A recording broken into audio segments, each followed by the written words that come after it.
Hey, it's John with Love the Hunt. This is kind of the final chapters of the 6.5 Grendel.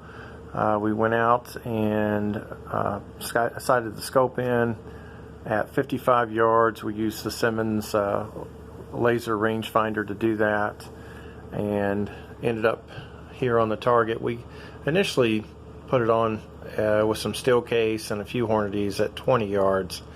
When I moved back to 55 yards, it was shooting really high, right underneath that pasty. And then I brought it down, and I probably pulled a little to the right on this one here. I think it was more centered. But anyhow, I adjusted back up and a little to the left and hit here.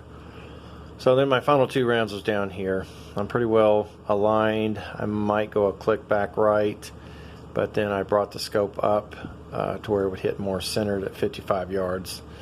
It's probably going to accelerate, like I've said before, you know, if from this point of impact, it'll probably raise on up at 100 some yards. But anyway, we was able to recover the bullet. We shot into water jugs that you've seen on the other video. I finally found it. I couldn't see it in the water jug itself, but here's the lead core. I found this first. You can see the shape of the end of the bullet there. It flattened out very nicely going through them water jugs, and kind of pirouetted down. I don't know, it almost reminds me of a big biscuit you'd cook in the oven for breakfast on the side there, but pretty cool. And then here is the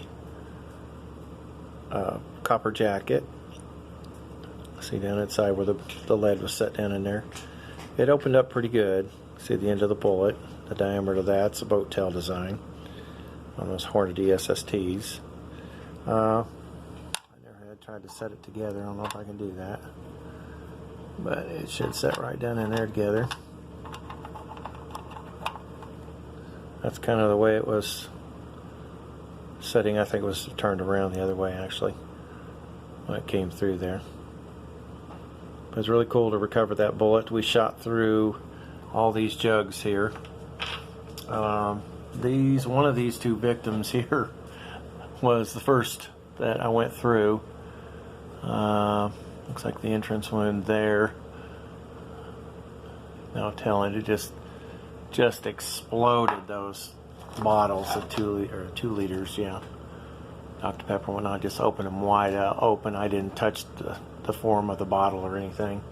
And then it went into the milk jug, and I believe it stopped just past the milk jug. It had enough energy to penetrate that. It popped the citrus tea here, which I'd like to go get some more of, and I couldn't find the bullet in there. I was looking everywhere. Yeah, I don't know if it just popped it open enough and then fell to the ground or what, but there was no exit at all for the that bottle.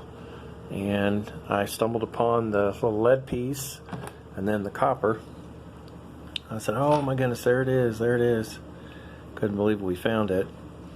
And then the core, the copper jacket there together. But it shoots really accurately. I really like that Nico Sterling scope that I put on there. It's a 3.5 by 10, and boy, I tell you what, with just a click or two, you're on, and it holds true, I think.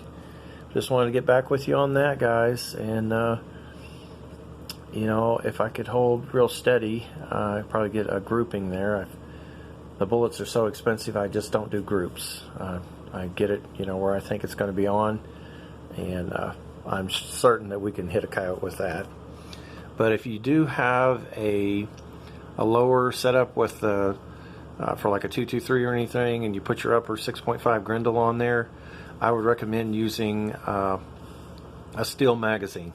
They seem to feed better with a steel magazine than like a PMag. Yours may be fine, but I had better luck with my original steel case magazine that we had. But it's amazing little round. Deer, coyote, and all that type thing.